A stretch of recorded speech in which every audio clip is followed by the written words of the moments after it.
सबसे पहले आपको गूगल क्रोम में services2.passportindia.gov.in ओपन कर लेना है। ओपन होते ही एक पॉपअप आएगा, इसे आपको क्लोज कर लेना है। होम पेज के राइट साइड कॉर्नर में आपको मिल जाएगा रजिस्टर के लिए ऑप्शन, क्लिक कर लेना है। फर्स्ट सेक्शन में आपको मिल जाएगा पासपोर्ट ऑफिस का सेक्शन।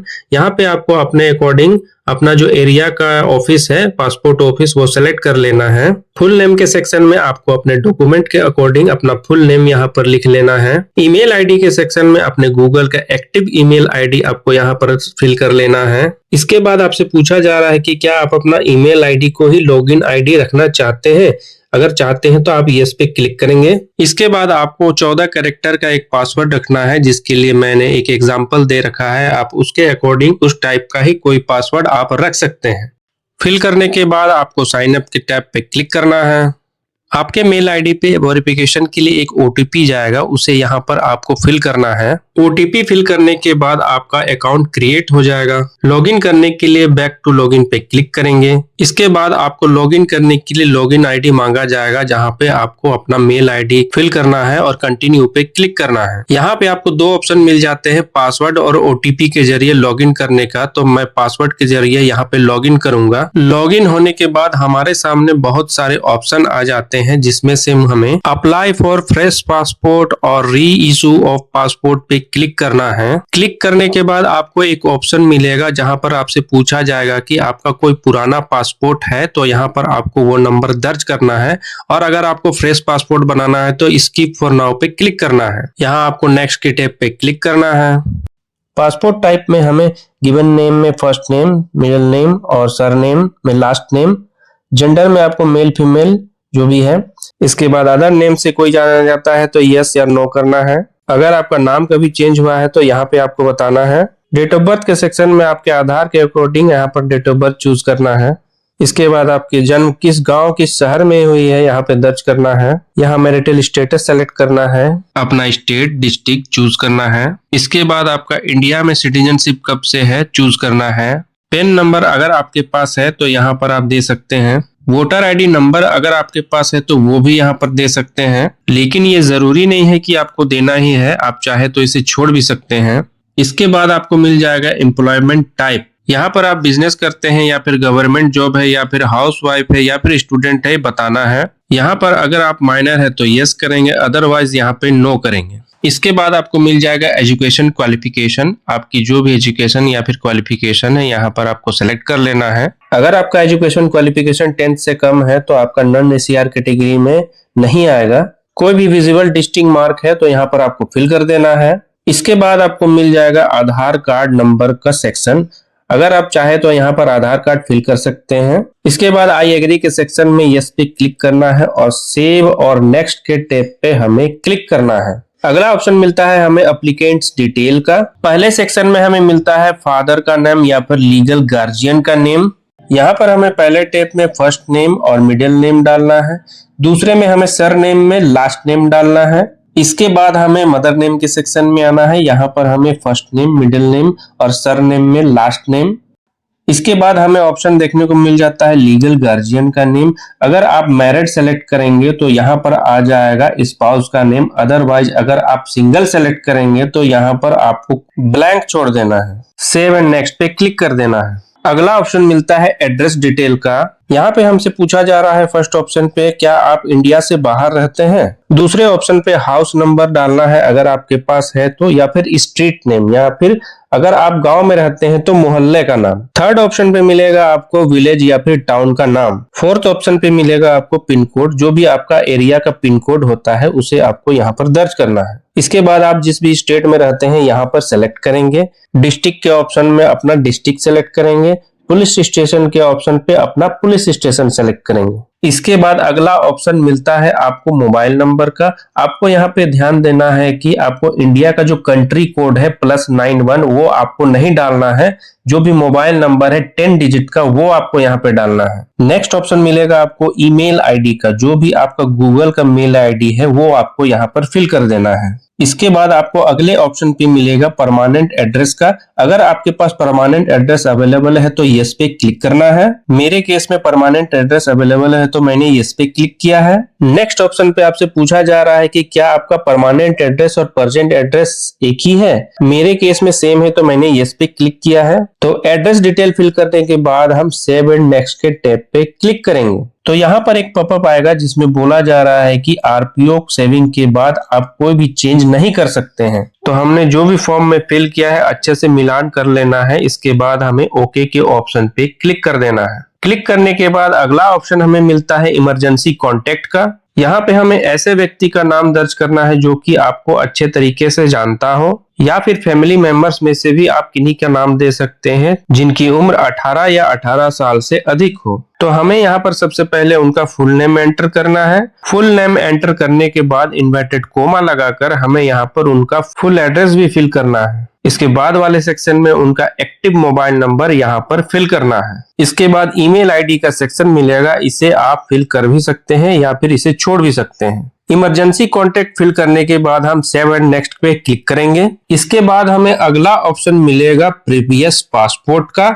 अगर आपका पहले से पासपोर्ट बना हुआ है तो यहाँ पर आपको उसकी पूरी डिटेल डालनी पड़ेगी। जैसे कि आपको फर्स्ट में मिल जाएगा पासपोर्ट नंबर, आपका जो भी पुराना पासपोर्ट है उस पे जो भी नंबर है वो यहाँ पर आपको दर्ज करना है। इसके बाद वाले सेक्शन में मिलेगा आपको प्लेस ऑफ इशू, यानी कि आपने कहाँ से ये पासपोर्ट बनवाया था, किस ऑफिस से, किस सिटी से।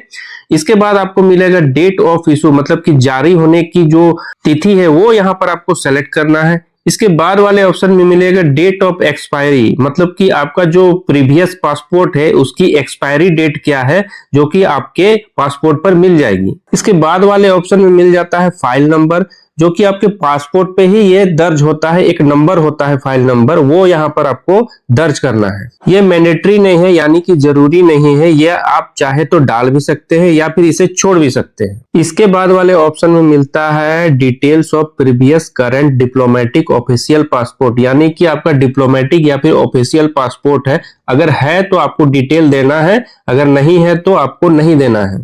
इसके बाद हमें ऑप्शन मिल जाता है कि क्या आपने पासपोर्ट के लिए कभी अप्लाई किया था, अगर किया था तो यस पे क्लिक करेंगे, अगर नहीं किया था तो नो पे क्लिक करेंगे। सारे डिटेल फिल हो जाने के बाद हम सेव एंड नेक्स्ट पे क्लिक करेंगे।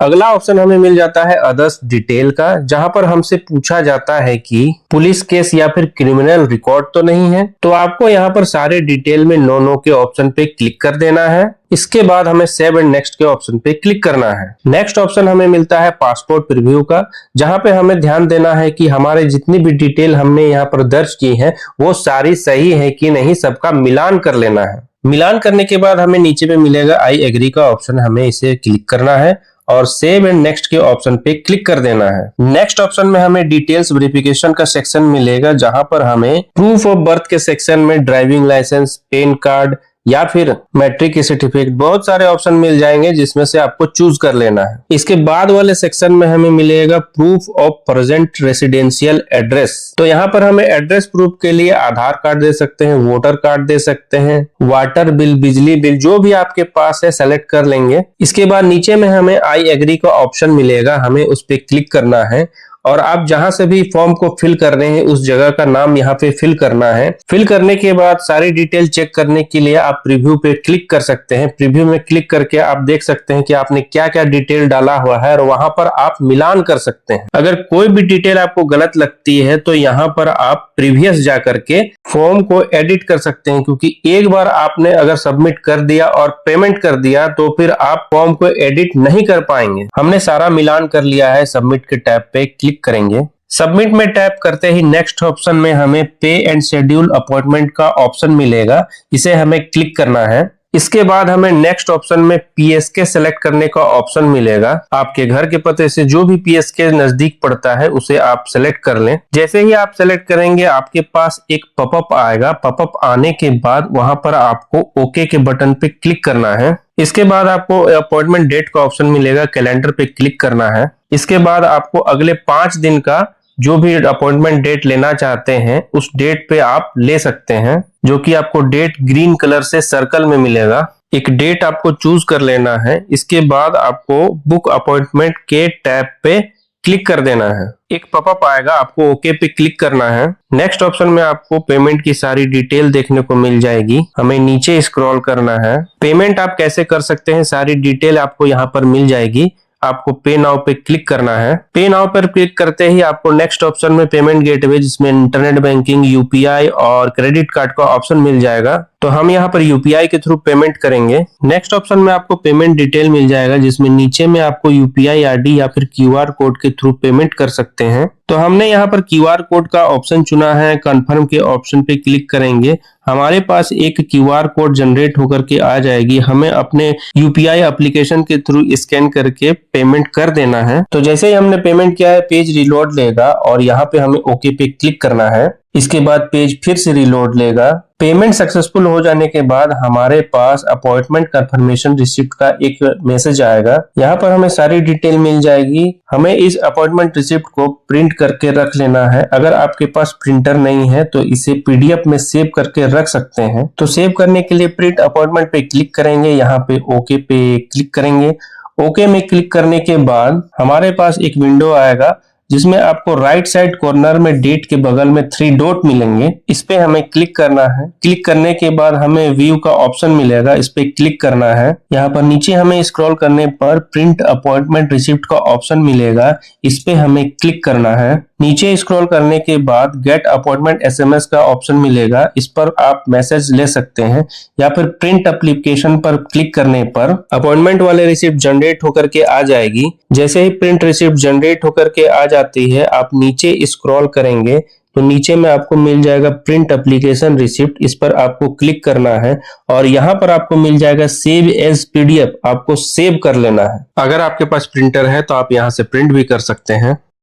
अपॉइंटमेंट के दिन आपको अपॉइंटमेंट एप्लीकेशन रिसिप्ट, साथ ही आपने जो भी दस्तावेज वहां पर शामिल किया हुआ है, जैसे कि बर्थ के लिए आधार कार्ड या फिर वोटर आईडी या फिर मैट्रिक के सर्टिफिकेट, आपने जो भी वहां पर सेलेक्ट किया हुआ है, आपको उसकी ओरिजिनल कॉपी ले जानी है। साथ ही आपने एड्रेस प्रूफ के लिए जो भी दस्तावेज सेलेक्ट किया हुआ है, उसकी भी ओरिजिनल कॉपी आपको वहां पर ले जानी है। तो आज का वीडियो आपको कैसा लगा मुझे कमेंट करके जरूर बताइएगा। वीडियो में नए हैं तो चैनल को सब्सक्राइब कीजिएगा। हम मिलते हैं ऐसे ही एक नई वीडियो में। तब तक आप स्वस्थ रहें, सुरक्षित रहें।